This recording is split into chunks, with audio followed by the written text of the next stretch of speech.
College शिक्षा विभाग राजस्थान के ज्ञानदूत चैनल पर मैं डॉक्टर श्रुति सिडाना, सहायक आचार्य समाजशास्त्र विभाग, आज आपके साथ जिस चीज को साझा कर रही हूँ वह है जर्गन हैबरमास। ये एक नवीन समाजशास्त्रीय विचारक हैं, या इन्हें कह सकते हैं हम आधुनिक समाजशास्त्रीय विचारक हैं, जिन्होंने कार्ल मार्क्स की जो थ्योरी थी या कार्ल मार्क्स के सिद्धांत को रिव्यू करने की कोशिश की, और इन्हें हम फ्रैंकफर्ट स्कूल के साथ संबद्ध करते हैं। इन्होंने दो महत्वपूर्ण योगदान दिए, पहला कम्युनिकेशन एक्शन थ्योरी और दूसरा लेजिटिमेशन क्राइसिस। इसके अलावा भी बहुत महत्वपूर्ण विषय हैं इनके साथ जुड़े हुए, लेकिन हम लोग यहाँ पर दो विषय की चर्चा करेंगे, जिसमें से पहला विषय आपके साथ है कम्युनिकेशन एक्शन थ्योरी यानी संचार क्रिया सिद्धांत। संचार क्रिया सिद्धांत को समझने से पहले हमें जानना जरूरी है इनके बैकग्राउंड को, कि ये किस संप्रदाय से जुड़े थे, उस संप्रदाय का उद्देश्य क्या था, और उसको समझने के बाद हम आगे इनकी थ्योरी को समझने की कोशिश करेंगे। हैबरमास एक जर्मन दार्शनिक और समाजशास्त्री थे, जिनका समय 1929 है। ये जैसे कि मैंने कहा कि फ्रैंकफर्ट संप्रदाय यानी फ्रैंकफर्ट स्कूल से इनका संबंध था, उसकी दूसरी पीढ़ी से ये संबंधित थे। उसकी पहली पीढ़ी में या उनके जो संस्थापक हैं, जो उनके फाउंडर्स हैं, उसमें थियोडर एडोर्नो, मैक्स हॉरिकमेयर, हर्बर्ट मैक्यूजे, इन सब के नाम आते हैं। और सेकेंड जनरेशन से जुड़े हैं हमारे जर्गन हैबरमास। हैबरमास जो फ्रैंकफर्ट संप्रदाय से जुड़े हैं, जिस फ्रैंकफर्ट संप्रदाय से, वो बेसिकली क्रिटिकल थ्योरी यानी आलोचनात्मक सिद्धांत के लिए जाना जाता है, और तभी से क्रिटिकल सोशियोलॉजी यानी आलोचनात्मक समाजशास्त्र भी अस्तित्व में आया। इनका बेसिक पर्पस क्या था, उसको जानने से पहले हमें ये समझ लें कि फ्रैंकफर्ट स्कूल को, जिसको बाद में इंस्टीट्यूट फॉर सोशल रिसर्च के नाम से भी जाने लगा, और इसका नाम फ्रैंकफर्ट संप्रदाय या स्कूल इसलिए था क्योंकि फ्रैंकफर्ट सिटी में इसकी स्थापना की गई थी। अब इनका उद्देश्य क्या था, क्यों इसकी स्थापना की गई थी, उसको समझने के लिए हमें कार्ल मार्क्स के संघर्ष सिद्धांत पे जाना होगा। आप सबको ध्यान होगा कि आपने अपने पूर्व की कक्षाओं में पढ़ा है कि कार्ल मार्क्स को वर्ग संघर्ष यानी क्लास स्ट्रगल थ्योरी के लिए, class conflict class struggle theory के लिए जाना जाता है। उनका जो वर्ग संघर्ष का सिद्धांत था वही आलोचनात्मक सिद्धांत या क्रिटिकल सोशियोलॉजी और क्रिटिकल थ्योरी का बेस है। कार्ल मार्क्स कहते थे कि जो उत्पादन की पद्धतियां हैं यानी मीन्स ऑफ प्रोडक्शन है, वही उत्पादन की पद्धतियां वर्ग संघर्ष को उत्पन्न करती हैं। दो वर्ग कौन कौन से मार्क्स ने बताए थे, बुर्जुआ और प्रोलेटेरियट यानी सर्वहारा और बुर्जुआ। उन दोनों में जो वर्ग संघर्ष होता है उसके परिणाम स्वरूप क्रांति होगी या होती है। क्रांति के परिणाम स्वरूप या उसके रिजल्ट में न वर्ग रहेगा न राज्य रहेगा, और वर्ग और राज्य की समाप्ति पर जो व्यक्ति का शोषण है उससे उसे मुक्ति मिल जाएगी। ऐसा वर्ग संघर्ष का सिद्धांत मार्क्स ने प्रस्तुत किया था। यानी उनका सीधा सा कहना है कि जो पूंजीवादी समाजों में जो उत्पादन की पद्धतियां हैं वो दो क्लासेस के बीच में कॉन्फ्लिक्ट जनरेट करती हैं। उनके परिणाम स्वरूप क्रांति होती है। क्रांति के बाद न वर्ग रहेगा न राज्य, और जो एक्सप्लॉयटेशन था बुर्जुआ के द्वारा, पूंजीपति और बुर्जुआ के द्वारा सर्वहारा वर्ग का, वो समाप्त हो जाएगा या उससे उन्हें मुक्ति मिल जाएगी। तो ये बेसिक वर्ग संघर्ष का सिद्धांत था, जो कि क्रिटिकल थ्योरी का या फ्रैंकफर्ट संप्रदाय का जो था मूल बना। अब फ्रैंकफर्ट संप्रदाय का जो सिद्धांत था यानी क्रिटिकल थ्योरी जो थी, उसमें क्या चीज इंपॉर्टेंट है कि ये सिद्धांत जो है क्रिटिकल थ्योरी, वो समाज के उपेक्षित वर्ग यानी जो हाशिए पर है, डिप्रेस्ड क्लास है, उसके उद्धार का समर्थक है, पहली चीज। दूसरा, ये मनुष्य की स्वतंत्रता का पक्षधर है कि मनुष्य को फ्री विल से काम करना चाहिए। यह सिद्धांत और क्रिया यानी एक्शन और थ्योरी का एक साथ, जिसको हम प्रैक्टिस कहते हैं, सिद्धांत यानी जो थ्योरी है और उसका प्रैक्टिकल पार्ट यानी क्रिया, तो सिद्धांत और क्रिया का एक साथ अध्ययन करता है।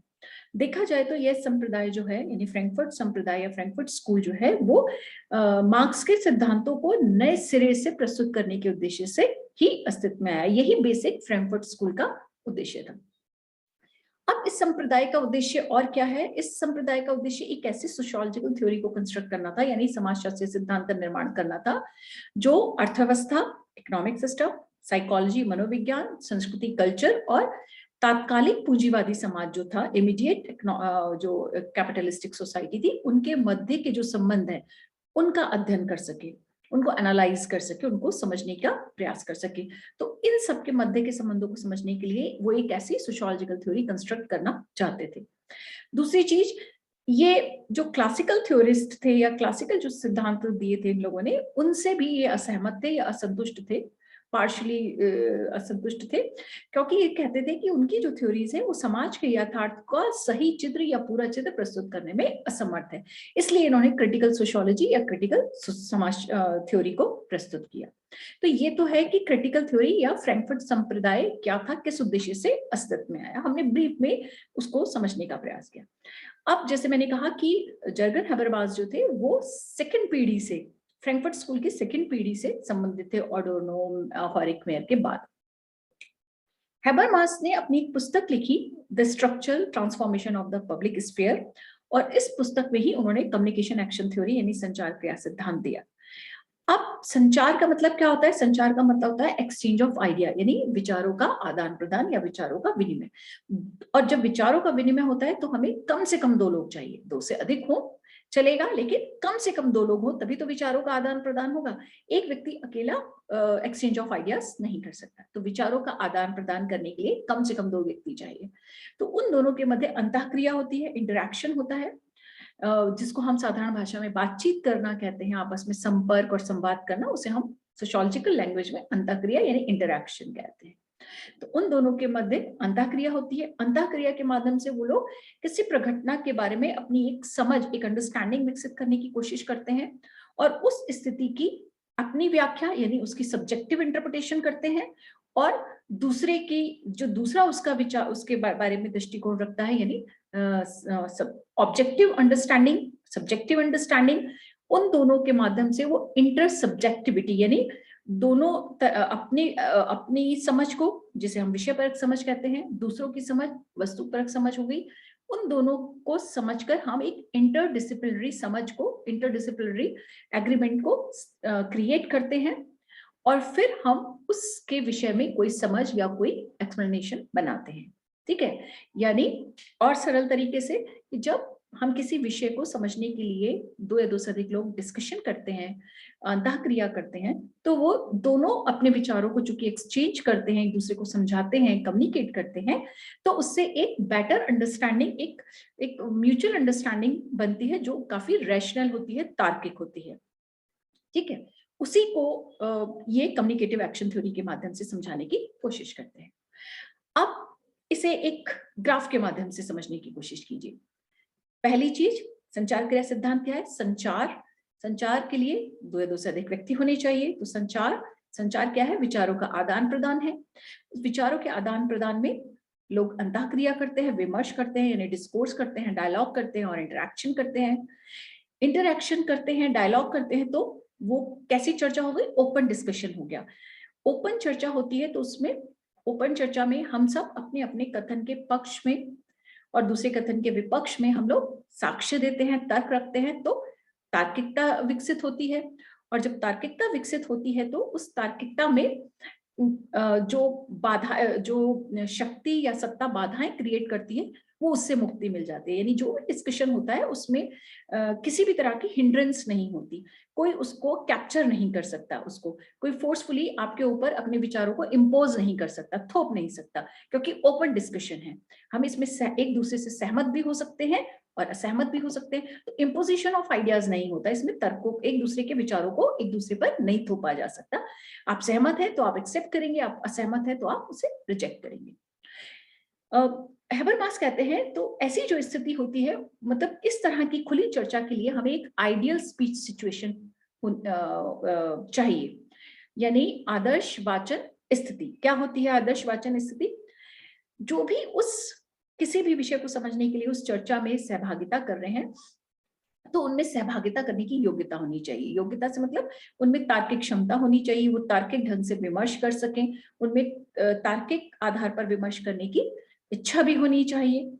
दूसरों के विचारों को सुनने, जिस तरह कोई दूसरा हमारे विचारों को सुनता है, उसी तरह हम भी उनके विचारों को सुनने की क्षमता रखते हो, उनके विचारों के प्रति हमारे अंदर खुलापन हो, और अगर कोई हमारी आलोचना करता है तो उस आलोचना को भी हम स्वीकार करने की क्षमता रखते हो।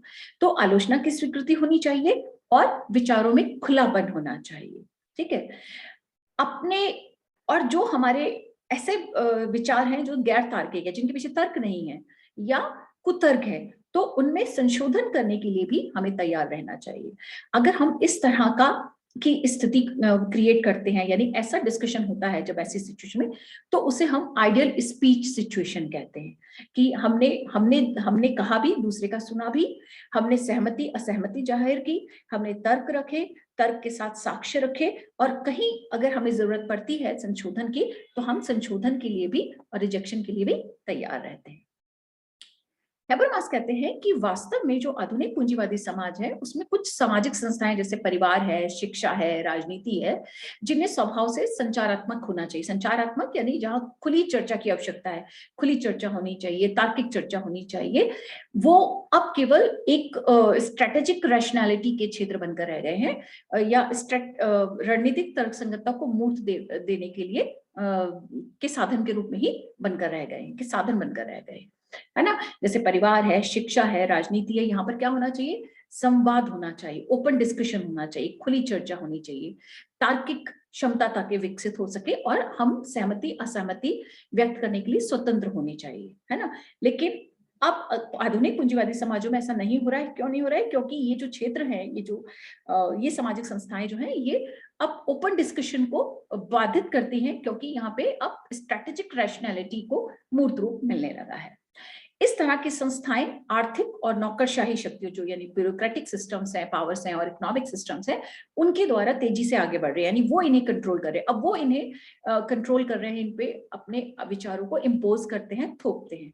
तो वो ये कहते हैं कि जो आपसी समझ के आदर्श से ये स्थितियां अब नहीं चलती हैं कि म्यूचुअल अंडरस्टैंडिंग से, म्यूचुअल एग्रीमेंट से ये परिवार, शिक्षा, राजनीति जैसी संस्थाएं अब नहीं चलती हैं, बल्कि इनमें प्रशासनिक शक्ति और आर्थिक शक्ति या दक्षता जो है वो इनके नियम तय करती है और इन्हें निर्देशित करती है। तो इससे जो एक आइडियल स्पीच सिचुएशन है वो कहीं ना कहीं बाधित हो गई है इन संस्थाओं में। अब एक बार एक ब्रीफ में कम्युनिकेशन एक्शन को हम समझने की कोशिश करते हैं। कम्युनिकेशन यानी संचार, संचार में कम से कम 2 या 2 से अधिक व्यक्ति होंगे, आर्गुमेंट करेंगे यानी तर्क रखेंगे, प्रतिक्रिया देंगे, रिफ्लेक्शन होगा। इन सब से क्या होगा? खुली चर्चा होगी, ओपन डिस्कशन होगा, फ्री डिस्कशन होगा। उस डिस्कशन में जो दबाव या तनाव है और आइडियाज को इम्पोज करने का, एक दूसरे पे थोपने का जो स्थिति है, उससे हमें मुक्ति मिलेगी। और जब उन सब चीजों से मुक्ति मिलती है, आप पे कोई विचारों का आरोपण नहीं कर रहा है, इम्पोज नहीं कर रहा है, तो क्रिएटिविटी और क्रिटिकल नॉलेज जो है वो पैदा होती है। लोगों में जो सृजनशीलता है, कल्पनाशीलता है, उसको मूर्त रूप मिलता है। और क्रिटिकल यानी आलोचनात्मक ज्ञान हमारे अंदर, किसी भी चीज का मूल्यांकन करना बारीकी से, उसके अच्छे और बुरे पक्ष, कॉज इफेक्ट रिलेशनशिप को देखना, उसके अच्छे बुरे पक्ष को देखना, सहमति असहमति को देखना, वो सब चीजें हम चेक कर सकते हैं। तो हैबरमास बात करते हैं कि कम्युनिकेटिव रैशनैलिटी होनी चाहिए, यानी संचारात्मक तार्किकता विकसित होती है। किससे? ओपन डिस्कशन से। फ्रीडम मिलती है, क्रिएटिविटी डेवलप होती है, क्रिटिकल नॉलेज डेवलप होती है, और यही कम्युनिकेटिव रैशनैलिटी को विकसित करता है, यानी संचारात्मक तार्किकता को विकसित करता है। तो जो स्ट्रैटेजिक रैशनैलिटी है वो साइडलाइन हो जाती है, हो जाएगी। अब इसके लिए, जैसे मैंने पहले भी कहा कि हम ऑब्जेक्टिव सब्जेक्टिव दोनों ही तरह के विचारों को रखते हैं। मेरा विचार सब्जेक्टिव है यानी विषय परक है, और कलेक्टिव का विचार ऑब्जेक्टिव है, वस्तु परक है। तो ऑब्जेक्टिविटी, सब्जेक्टिविटी, और उन दोनों से मिलकर बनती है इंटरसब्जेक्टिविटी, यानी हमने सबके विचारों को सुनकर जो एक सहमति बनाते हैं, म्यूचुअल अंडरस्टैंडिंग बनाते हैं, एग्रीमेंट बनाते हैं, परस्पर सहमति बनाते हैं, पारस्परिक समझ विकसित करते हैं, सहमति असहमति व्यक्त करते हैं और विकसित करते हैं किसी भी घटना के बारे में, वस्तु के बारे में, तो उससे इंटरसब्जेक्टिविटी यानी पैदा होती है। यानी हम चीजों को बहुत अच्छे से और पारस्परिक समझ के आधार पर समझने का प्रयास करते हैं। तो और ऐसा कब, कहाँ कहाँ संभव होगा ऐसा? ऐसा कहाँ हो सकता है? वो ये कहते हैं कि एक व्यक्ति दूसरे व्यक्ति की बातों को स्वीकृत भी कर सकता है, अस्वीकृत भी कर सकता है, हम रिजेक्ट भी कर सकते हैं और एक्सेप्ट भी कर सकते हैं। कब? जब आप पे विचारों का इंपोजिशन नहीं होगा, आरोपण नहीं होगा, आपको फ्रीडम होगी। और जब फ्रीडम होगी तो शक्ति, जो आर्थिक शक्तियां हैं या राजनीतिक शक्तियां हैं, वो आपके बोलने पर, अभिव्यक्ति पर बाधा उत्पन्न नहीं करेंगे। एक आइडियल स्पीच सिचुएशन क्रिएट होगी और हम सबको उस तरह से अभिव्यक्त करने की या किसी भी विषय के बारे में अपनी म्यूचुअल अंडरस्टैंडिंग और म्यूचुअल एग्रीमेंट करने की एक स्वतंत्रता मिलेगी। साथ में एक चीज और वो कहते हैं कि ऐसा कब संभव होगा? ऐसा संभव होगा जब उदार लोकतांत्रिक राजनीतिक संस्थाएं होंगी, यानी जो लिबरल डेमोक्रेसी होती है, वहां पर बिना रोक टोक किए ही संचार क्रियाएं की जा सकती। केवल लिबरल डेमोक्रेसी में ये संभव है कि हम बिना रोक टोक के, बिना किसी के इन्फ्लुएंस के, बिना किसी पावर के इन्फ्लुएंस के संचार क्रियाएं कर सकते हैं। और ऐसी संचार क्रियाएं करेंगे तो सोसाइटी के में बेटरमेंट की स्थिति उत्पन्न होगी। यानी खुली, अगर हम ओवरऑल इसको बहुत शॉर्ट में कहना चाहे तो हम खुली चर्चा कर सकते हैं। कब? जब दो से अधिक व्यक्ति आपस में म्यूचुअल अंडरस्टैंडिंग बनाते हैं, म्यूचुअल एग्रीमेंट करते हैं, बातों को समझने का प्रयास करते हैं, एक दूसरे के विचारों को एक्सेप्ट करने के लिए तैयार रहते हैं, एक दूसरे को फ्रीडम देते हैं, उनकी असहमति सहमति को तर्क सहित स्थापित करते हैं और उसके आधार पर किसी चीज के बारे में, किसी विषय के बारे में, किसी प्रघटना के बारे में अपनी समझ विकसित करते हैं। और ऐसा कहाँ होगा? ऐसा उदार लोकतांत्रिक राजनीतिक संस्थाओं में ही संभव है, क्योंकि वहीं केवल बिना रोक टोक के आप संचार क्रियाएं यानी कम्युनिकेटिव एक्शन कर सकते हैं, जिसमें परिवार, राजनीति और शिक्षा महत्वपूर्ण भूमिकाएं निभा सकते हैं। ठीक है, इस पूरे टॉपिक में, संचार क्रिया सिद्धांत में, आप देखिए सवाल कैसे बनते हैं। ऑब्जेक्टिव टाइप क्वेश्चंस या प्रतियोगी परीक्षाओं में किस तरह के सवाल पूछे जा सकते हैं। हैबरमास का समय पूछ लिया, उनकी प्रसिद्ध किताब पूछ ली, वो किस संप्रदाय से संबद्ध थे। हमने कहा कि वो फ्रैंकफर्ट संप्रदाय से संबद्ध थे। फ्रैंकफर्ट संप्रदाय का उद्देश्य क्या था? क्रिटिकल थ्योरी का उद्देश्य क्या था? और ये किस पीढ़ी से संबद्ध थे? सेकंड जनरेशन से। इन पर किन किन का प्रभाव था, है ना? मैक्स वेबर का, कार्ल मार्क्स का, जॉर्ज सिमेल का, लुकाच का। और फर्स्ट पीढ़ी से संबंधित कौन कौन, क्रिटिकल थ्योरी के प्रथम पीढ़ी से संबंधित विचारक कौन कौन से थे, वो आपसे सवाल पूछे जा सकते हैं। अडोर्नो है, हॉरिक मेयर है। तो ये सवाल ऐसे हैं जो आपको किसी भी प्रतियोगी परीक्षा में पूछे जा सकते हैं। प्लस हम इनके कम्युनिकेशन थ्योरी के आधार पर वर्तमान पूंजीवादी समाज का विश्लेषण कैसे कर सकते हैं, उसको कैसे समझ सकते हैं, क्या चीज, कौन सी पावर जो है, राजनीतिक आर्थिक शक्तियां हैं, किस तरह से किसी भी चीज के बारे में एक ऑब्जेक्टिव, एक इंटरसब्जेक्टिव समझ विकसित करने में बाधा पैदा करती हैं या उपेक्षित वर्ग का शोषण करती हैं, उसको समझने में हमें मदद मिलती है। तो उम्मीद करती हूँ कि यहाँ तक आपको समझ में आ गया होगा। कोई भी सवाल हो तो आप चेक बॉक्स में लिख सकते हैं और पूछ सकते हैं। तो चेक बॉक्स में लिखने के लिए आप स्वतंत्र हैं, किसी भी तरह का सवाल आप पूछ सकते हैं।